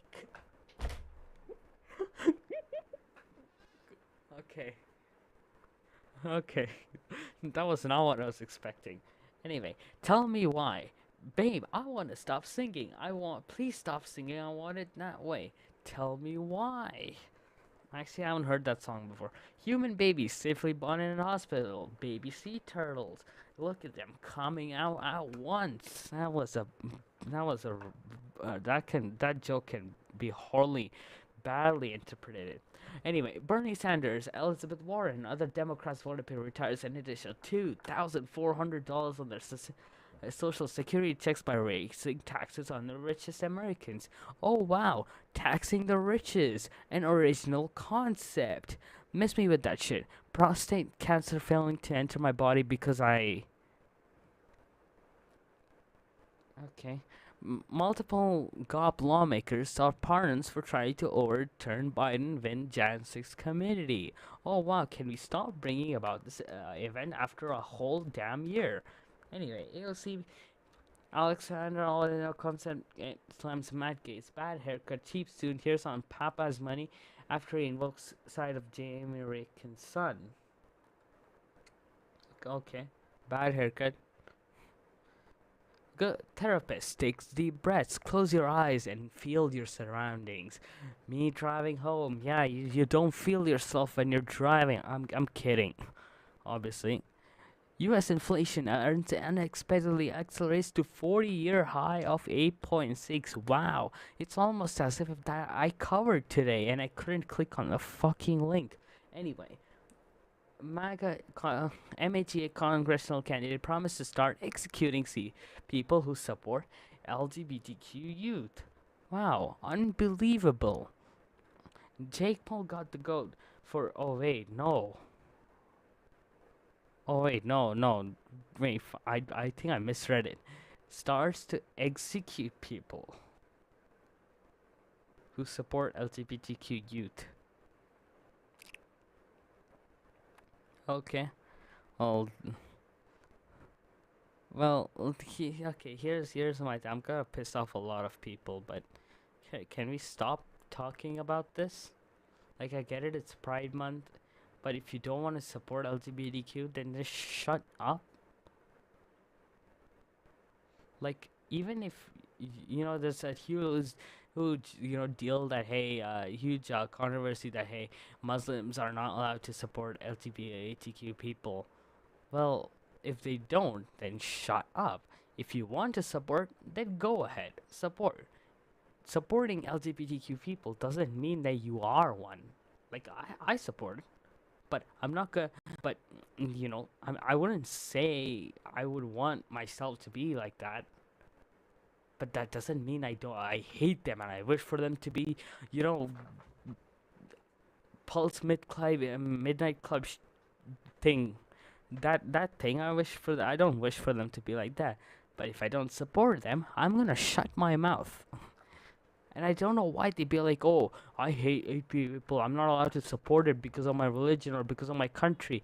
No one cares. If you can't support or don't want to support, you keep quiet. Okay, anyway, Jake Paul got the go for real. Jake Paul has decided it's time to end school shootings. School shooters, understandable, have a nice, it's supposed to be have a great day. You ruined the meme. Wakey, wakey, mom, he's been in a coma for 27 years. He's not waking up. My brother, we should throw away his copy of Morbius on DVD then. Oh, you better not throw the VHS copy of Star Wars. I remember that. Jan 6 committee finds Trump was at the center of coordinated multi-step effort to overturn 2020 election results. Oh wow, it's almost as if everyone saw that was coming. Donald Trump allegedly cheers mob wanting to hang VP. Mike Pence deserve it. Hervid. Remake for the God of War trilogy. Release. PlayStation's like, nah, we're not gonna do that. But you know what PlayStation's gonna do? They're gonna release an updated version of The Last of Us for the second time in less than a decade. Yeah. Okay. People are like, why do you hate Last of Us? Simple. It's not on PC. Like, I know I have this thing, but I want it on that. For the last 3+ years, me and some friends have worked on this passion project retro racing game. Finally, we're about to release it. Hey man, that's actually pretty cool. It's got the original, like this drifting animation. It's got that. It's got the basic, I don't know why the roads are flickering, but hey, it's got the Wagner effect going on. Like, these things are flickering, and these things flickering, and you can see the scan lines being drawn. Alright, this is you can see, this is an artifact of scan lines. Where they suddenly draw up like this, because if you guys don't know, on a CRT monitor, like, pixels draw like this. Where they go left to right, top and bottom, really fast, 80 times per second. My brain, when I realized it has in-bin video editor and VFX tools. Yes, this is what I spend my entire night doing. Imagining shit that I'll never be able to do in 1,000 years. Morbius was the best movie of time. Sony releasing it, seeing it flop again. Yes, we covered this story day before yesterday, where Morbius sold for $85,000 in 1,000 movies, making $85 a theater. I think this is the biggest Marvel fail that I know of. I'm not a huge Marvel fan myself, but I do watch the movies. But anyway, me, a bit of the top, please. Barber, yeah, they make you bald. They even scrape off a layer of skin. Okay, that sounded wrong, but anyway, me when I can't speak. Me when I think I won the getting nothing done contest, but the U.S. Senate and Congress walks in. Is that a challenger? Is that a challenger?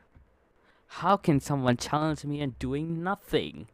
Unbelievable. Betsy Day says she resigned after learning Pence wouldn't support invoking the 25th amendment to remove Trump in the wake of the Capitol riot. Anyway, man, these edibles ain't shit. Okay. Friend, I'm a great driver. Also friend. Wait, have I seen this? Is this a Mr. Bean episode? Actually, no, I don't think it's a Mr. Bean episode. Why do I think it's a Mr. Bean episode? Oh yeah, I'm thinking of that stupid thing where he had the chair on top of the car. Remember that episode that I watched 10, 12 years ago? Anyway, Julius Caesar's new Cleopatra was more than anyone, even giving her the Golden Mouth nickname, as she was extremely talented for... I'm trying to make this show like age appropriate. Actually, I don't know who Cleopatra is, and if she was extremely talented for that, that explains, me. I drew all, no one cares. homeschools kids after they get expelled. No, it's Tom and Jerry. I remember this Tom and Jerry episode, like in the back of my mind. I don't know why I remember. I used to watch Tom and Jerry as a kid. I was a cool kid, okay? I watched Tom and Jerry and Pink Panther, not that useless shit that other Indian kids used to watch. Like, what was it called? That Mr. Maker guy? The dude with the entire, like, that stupid art shows? Nah, I used to watch Tom and Jerry. I used to watch this guy get replaced by a robot. I think he gets replaced by a robot to kill the mice. Or is that another one? Homeschool. Wait, is this the same meme? Report for cross posting. Report for cross posting. But shame on this fine institution. When I'm filing Morbius and he isn't getting Morb. Former GOP Congressman Jan 6 was an attempted coup by Trump. What? Check out my latest pin creation. This is what? Is this? Is this Kill House? No, I think this is this is Shipwreck. One of the Call of Duty maps. Google misdirects 1 in 10 searches for options to pregnancy crisis, and no one cares. Maybe we should have actual witch magic nowadays. If we didn't all burn all those witches back in the day, yeah. Well, yeah. Screw society. Why don't we have witches now? You know, I want to fly on a broom. You know, screw flying using helicopters. I want to fly using a broom. Pathetic. Okay, I think that's enough. It is 1:05, and I still have a lot of stuff to talk about. All right, we have to check what's trending on Twitter.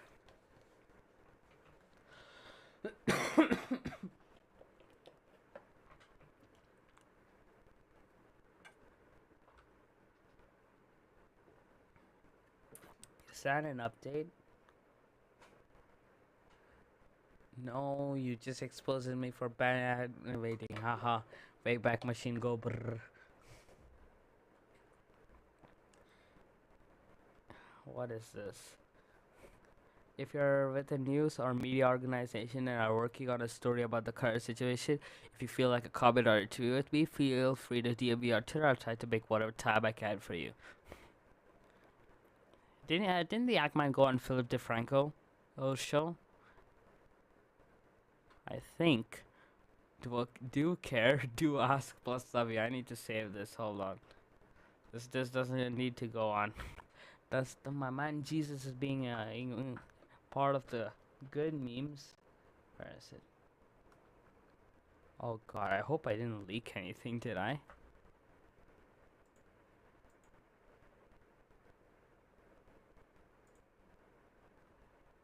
No, it's all screenshots. No one cares.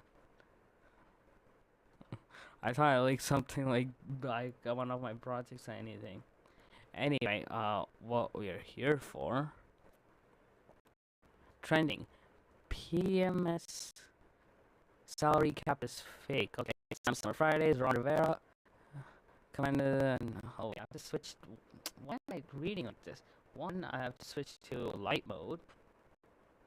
Dear God. Next, I have to zoom. Task Force 101, 141, Cash and Wild. Oh, I saw it was awarded this woman was awarded for $5.2 million after conducting an STD in a vehicle that was insured by a company. That's an IQ play right there. And Truth Social, and Paris vs. Friday, Ivanka Trump, Staten Island, why is this trending?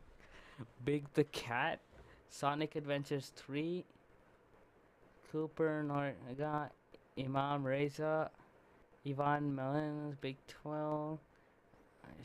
I swear I've seen half of these guys for the first time. What is Hodo? Anyway, we're here for the news, not for the trending. Gender affirming guidance for prepubescent children is non-invasive. Even includes professional support. No one cares. No one cares. What is white gay privilege? Um, it's privilege for white people who are gay. It didn't even take 3 seconds to think of and explain.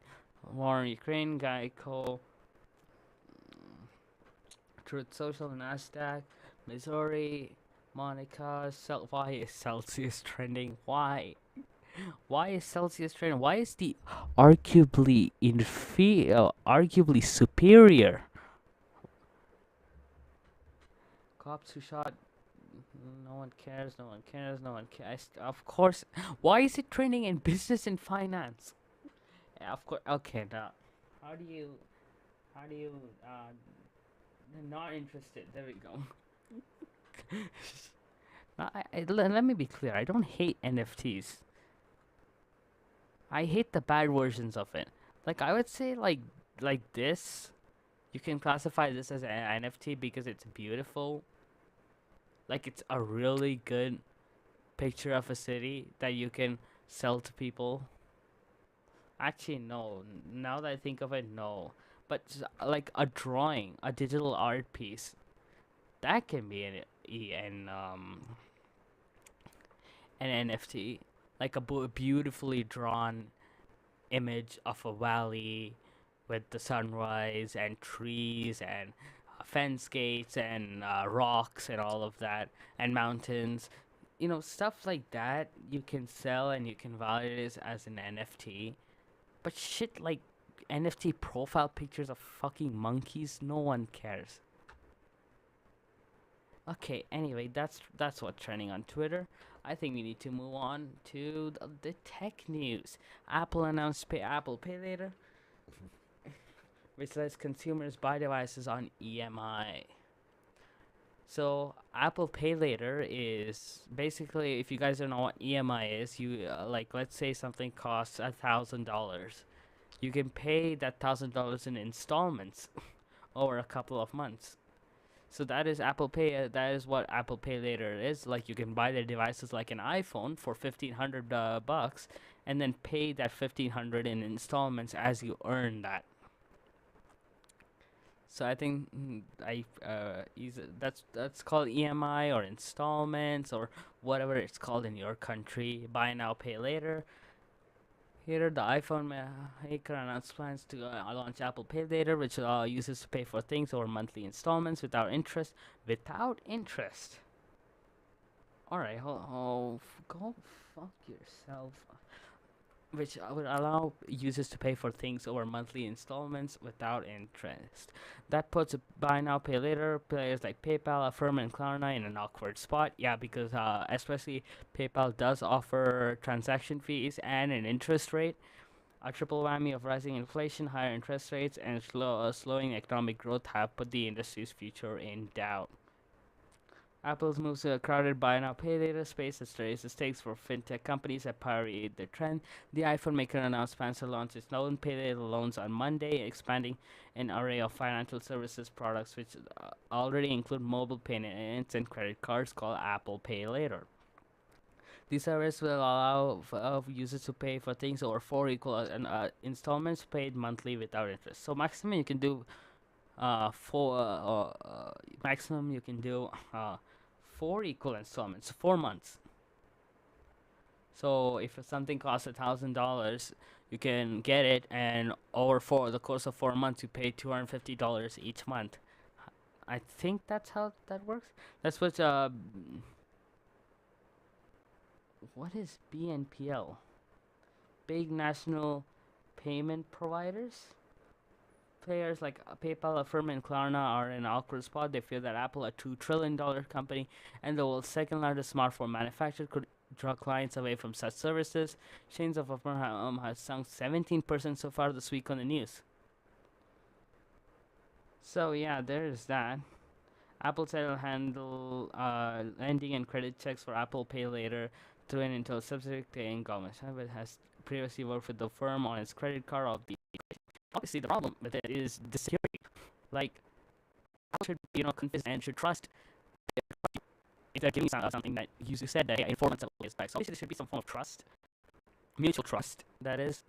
And I feel like I can pull it off. it'll pull off easily. People who are willing to pay, people who are financially stable enough that even they are willing to pay it fully, they can obviously pay it in monthly installments. It's just easier. Instead of dropping a massive $1,000 bomb on your bank account, you can drop a 4 times smaller $250 bomb. So it'll not be such a huge financial loss for you, even though it's not really a loss. So yeah, if Apple pulls this off, it is obviously a huge win for them because that'll increase the sales of iPhones. I mean, theoretically, like given my financial state, I can buy an iPhone on EMI. Now, in my country, I can buy it for around 5,000 rupees per month, which which is around less than so $100 is 6,000 bucks, so $85 a month. Now, obviously, I have to pay that in installments, and over I think 24 months, so 2 years, I think that will pay off. And in that 2 years, I will use that iPhone. So this is a worth it investment. Now, obviously, I'm not gonna do such a big investment yet. Yeah, it'll be hard for players with a subpar proposition to compete effectively against the best players out there. Yeah, I think everything that, especially as middle class people, should be able to, buy stuff on EMI. EMI is honestly the best thing because I've bought so many things on EMI. I bought a nice chair on EMI. I've bought this PS4 in 2013 in EMI. I bought this laptop that I am using to view this. I bought this Chromebook on EMI. I bought this PC on EMI. So yeah, what I'm saying is EMI will obviously, obviously Amazon does offer EMI, but having a first party EMI means, especially a no interest EMI, will drastically increase the chances of people buying iPhones, and it'll push people to make that change. And that's one important here. So I think Apple will pull it off. I don't have to read this full article. I just explained it to you. Yep, I think this is a big win for our article. I think, did we talk about this one? I actually don't remember if I talked about this. I actually don't remember. Did I talk about electric vehicle charging? Yes, I did. Hold up. No. I definitely did. Wait, no, I think I'm confusing myself with this thing. Hold up, am I gonna I'm gonna lose my fucking mind. We have to talk about this.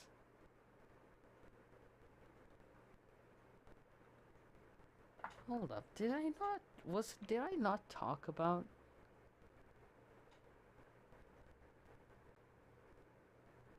Oh, I think it was this that I was talking.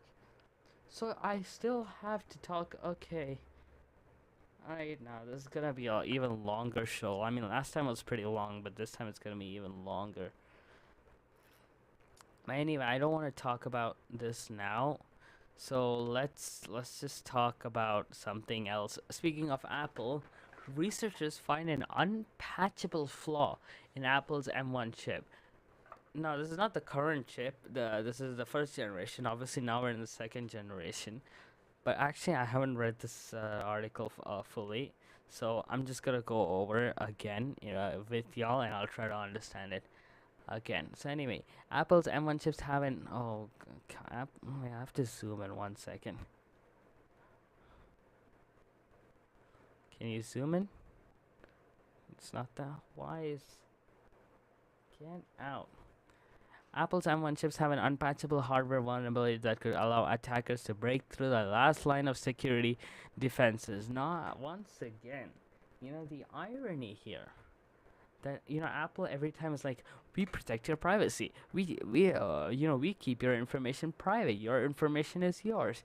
hers. Well, iPhones are so secure, blah blah blah blah blah, some bullshit, and they are the one who are supposed to come up with this. Now, I will argue that Apple's privacy is amazing. They take privacy actually really seriously, and in my a few times that I've few actually I did use an iPhone 10s Max for a while. In that time, I can say that my information was kept to me, although most of it was, me having a common sense of not giving my information to random people on the internet. But okay, whatever. The vulnerability lies in a hardware-level security mechanism utilized in Apple's 1MC chip called Pointer Authentication Codes, or PACs. This feature makes it much harder for an attacker to inject malicious code into a device's memory and provides a level of defense against buffer overflow exploits, a type of attack that forces memory to spill out to other locations on the chip. Researchers from MIT's Computer Science and Artificial Intelligence Laboratory, however, created a novel hardware attack which combines memory corruption and speculative execution attacks to sidestep the security feature. The attack shows that pointer authentication can be defeated without leaving a trace, as it utilizes a hardware mechanism. No software patch can fix it.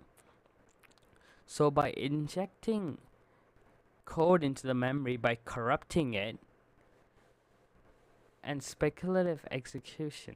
What the hell is speculative execution? Okay, that just leads to Intel chips. Now, what my point is, I'm not just shitting on Apple. Like, this is probably once every, like, 1% of the leaks, less than 1% of the, security flaws in electronics is by Apple.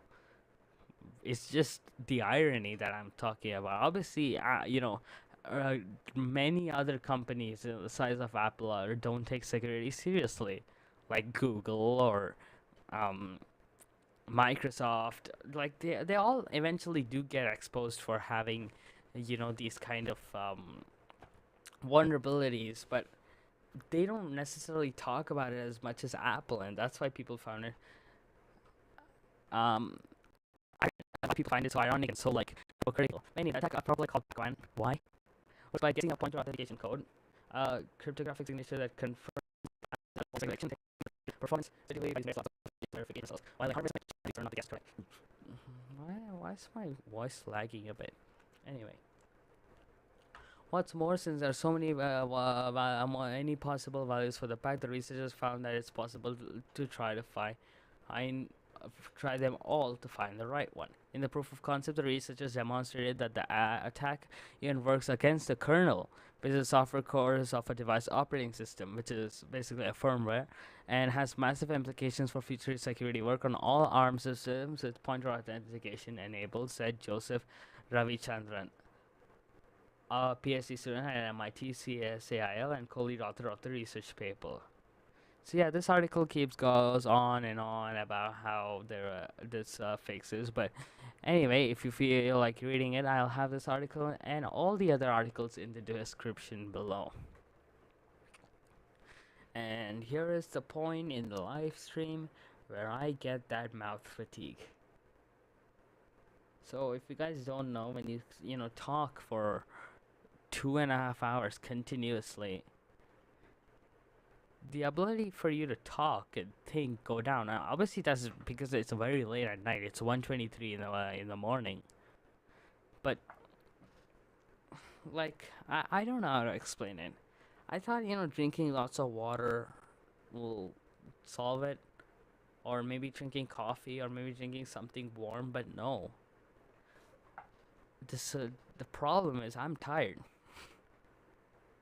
I've been talking for 2.5 hours straight. Now, I thought that, hey, if I, get closer to the mic and talk softly, that'll go, but no. It's the movement of my, muscles in my mouth that are causing this fatigue. I really don't feel talking.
Have I been on mute this entire time? I was just gonna say how I'm gonna fire up Minecraft on my phone and then, zoom.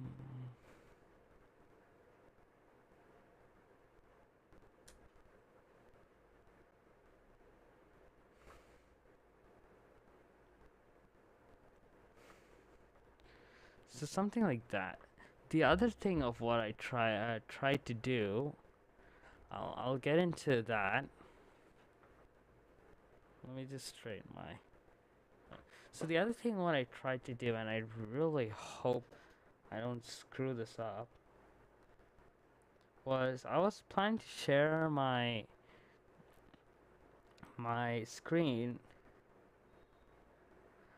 via mirroring the IP address of my phone. So if I fire this up, and I have to be really careful not to show the IP because my life is gonna be hell. So if I open a new tab and type the IP address of my phone and press F11 and go out, this is what happens. So that is my phone screen. If I press on it, now it looks terrible right now, but that's due to. But if I open up Minecraft, it's in not complete full screen, but I can zoom the camera in and get it to full screen. But anyway, there is Minecraft, and if this stupid thing can zoom with the autofocus. Anyway, there's that. And the lag is not that bad. The problem is the sudden frame drops.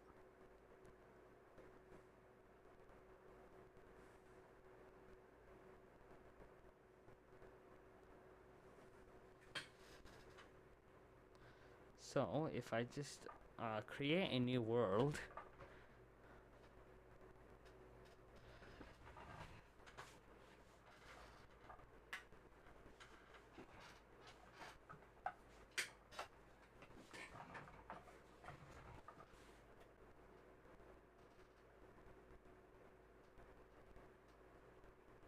Okay.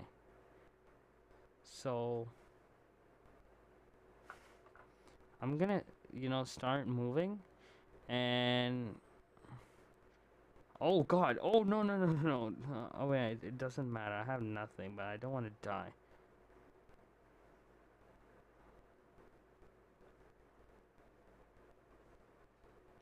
So you can see how it's a lot laggy. That is due to my phone having to decompress the footage, and it can only decompress it so far. Now, if I quickly alt tab, and I really don't want to leak my IP, man. Like, this is such dangerous things.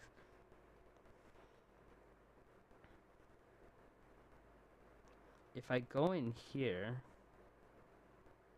and go to settings and lower the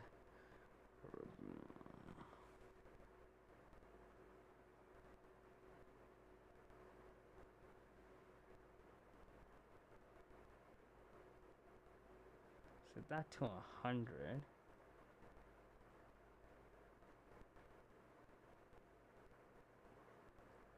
and put it to 10, and then if I quickly do that, and now it's a lot smaller. But if I zoom in, I can only zoom in that much, and the picture is gonna look like shit. Yeah, you can see how.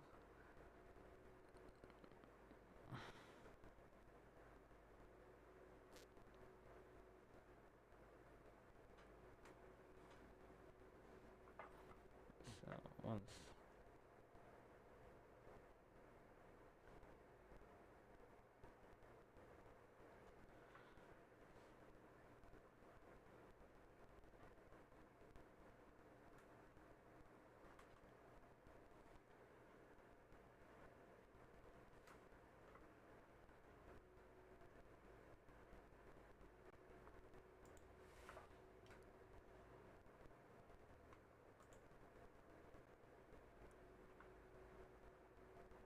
So, okay. So it's not that bad. But you can tell that it's not supposed to be like this.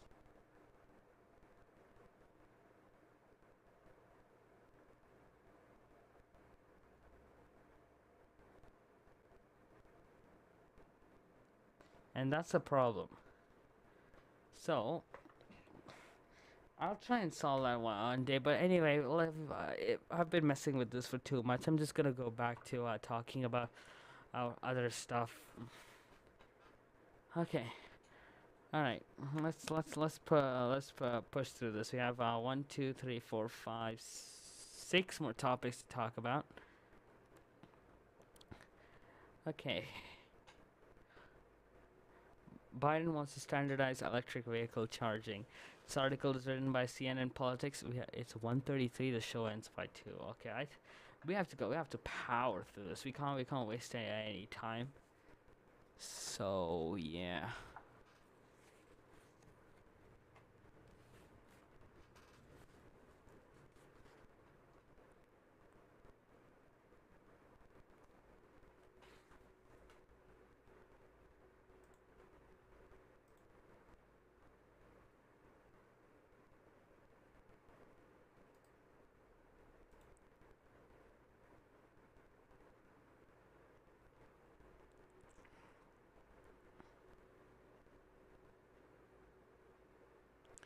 I don't know why the video is delayed. Hold on, let me just.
All right.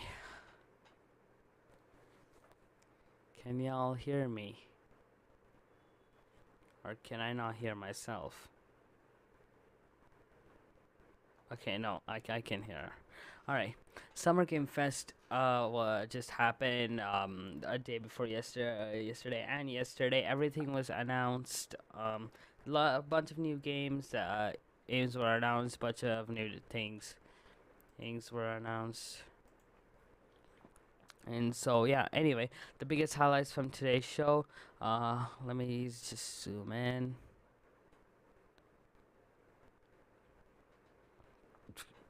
Jeff Keighley's Summer Game Fest showcase for 2022 has finally arrived, and it gave us a glimpse of the future of video games, from Last of Us Part 1 on PS5 to Aliens Dark Descent on Marvel's Midnight Suns. There were tons of games to display at this year's show. The roundup has all the biggest announcements, trailers, and gameplay footage in one place, so you can be sure you don't miss a thing during the summer of gaming. That's right on IGN and on the Aero Show. After leaking before the show, Naughty Dog has officially announced the remake of Last of Us will be released on PS5 on September 2nd, 2022. With a new enemy AI based, of course they have to specify it's AI. Anyway, AI based on The Last of Us Part 2, 60 FPS performance, new combat option, and more. I think that is at 8K? Because 4K 60 is pretty old by the time now.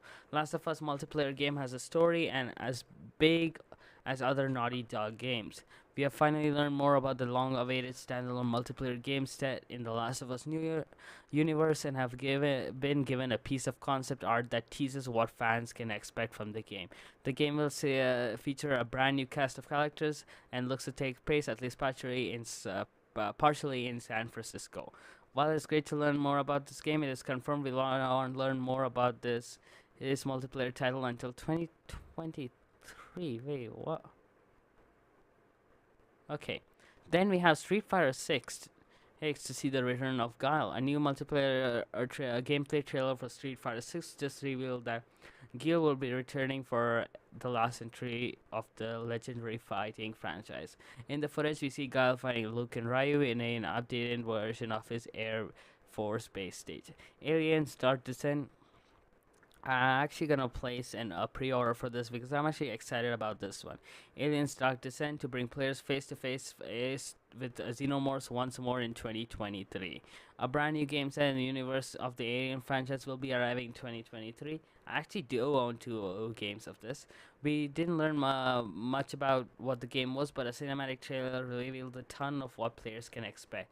The trailer ends with Marines fighting Xenomorphs with a top-down perspective, potentially hinting at what the gameplay will look like. First look at The Last of Us HBO Series 2 leads. Summer Game Fest shared our first real look at Pedro Pascal's Joel and Bella Ramsey's Ellie from the HBO's The Last of Us series. It was also revealed that Joel's voice actor Troy Baker and Ellie's voice actor Ashley Johnson will have a role in the upcoming series that is more than a cameo. The Callisto Protocol first extended gameplay reveals more of the horrifying journey player will go on this year. The Callisto Protocol is promising to be one of the scariest games ever. I don't think anything can top Elden Ring, am I right? For its scary amount of stupidness. And the first extended gameplay footage confirms it is well on its way to making that nightmare a reality. In the gameplay demo, we see brutal deaths for not only the enemies but also our main character. It also looks to feature shootable limbs that will fall off a lot dead space. The Callisto Protocol will be released on December 2nd, 2022. And then for the big one, Call of Duty Modern Warfare 2 gameplay demo uses the new game's design. Lieutenant Simon, Ghost Riley, and Sergeant John Soap McTavish return in the latest gameplay demo from Call of Duty Modern Warfare 2's campaign. The Dark Water demo takes place abroad, a boat sailing through a storm, and we get glimpses of outdoor, more open gameplay and tighter indoor combat situations, which I absolutely love. I love open gameplay and open worlds. Oh God, I really did mean to hit the mic. while they weren't shown, Captain John Priest and Sergeant Kyle Garrick will also be part of the story once more when Call of Duty Modern Warfare 2 arrives on October 27, 2022. I'm actually gonna buy it. I think, yeah. I haven't bought all of the Call of Duties, but I definitely do own a lot of the mid 2000s and a lot of the late 20s also. Anyway, next, Layers of Fears is a psychedelic horror chronicle made in Unreal Engine 5. Blower team has confirmed it's working on Layers of Fears, a new psychedelic horror chronicle made in Unreal Engine 5 that is pitched as somewhat of a remaster and a sequel that will build on the foundations of the original Layers of Fear, Inheritance, and Layers of Fear 2. It will also include an expandable plotline and gameplay direction. Then, next up, Marvel's Midnight Suns trailer reveals Spider-Man and release date. A new trailer for Marvel's Midnight Suns has not only revealed Spider-Man and will be joining its roster, but it's also confirmed the XCOM style game will be released on October 7th of 2022.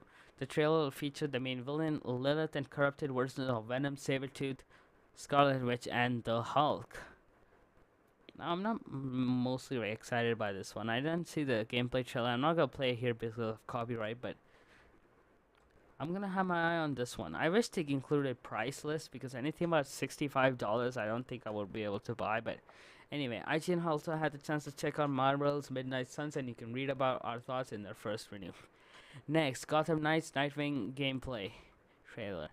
Warner Brother Games Montreal stopped by the Summer Game Fest to share a new gameplay video of Gotham Kings that stars Nightwing. Mutant Ninja Turtles. Shredder's Revenge gets a release date. Casey Jones as a playable character and a new 6-player mode. It's always been 4-player, but anyway, Teenage Mutant Ninja Turtles. Shredder's Revenge will officially be released on 16th of June 2022. So that is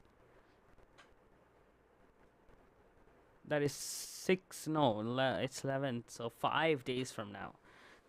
So, okay, it'll also confirm Casey Jones as a playable character and a new Slicks player mode. Saint Row Boss Factory lets you create custom characters before the game arrives.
So I was on mute that entire time, but what I meant to say is it's becoming really hard to talk.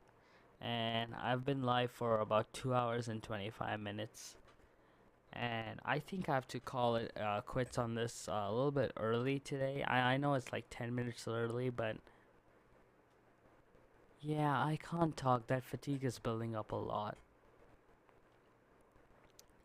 So, anyway, I wish I could continue this, but it's becoming really hard to talk, and I'm kind of dying inside. So yeah, I have to cut this stream a little bit short. I will cover the other stories a little bit later. Obviously, I have to add timestamps and everything. I think I will do that a little bit later because I'm just really tired. So yeah, I have to cut it a little bit early. So anyway, with that being said, thank you all so much for watching. If you like what you've seen, make sure to subscribe and like, and make sure to join the subreddit, and make sure to follow me on Twitter, and you can DM me everything that you want me to talk about, and I will make sure to respond onto it if it is relevant and something that I'm interested in. So yeah, check out the description down below, and yeah, that's it. I'm gonna be out. I am very tired. I think I had a really busy day today. That's the thing. Yes, I will keep improving this live stream. I will try my best. I'll maybe get a capture card for this and directly hook it up to OBS instead of using a camera that is pointed to the thing. But I don't want to make that sort of investment until this pays off, which I really hope it does. I'm trying my best. So yeah, thank you all so much for watching. If you like, I'm repeating the same thing, but anyway, thank you so much for watching. I will be live in less than 24 hours, actually. 12 hours from, no, not 12 hours from now. 11 o'clock p.m. Indian Standard Time. So yes, this is me. This is Aero signing out. Goodbye.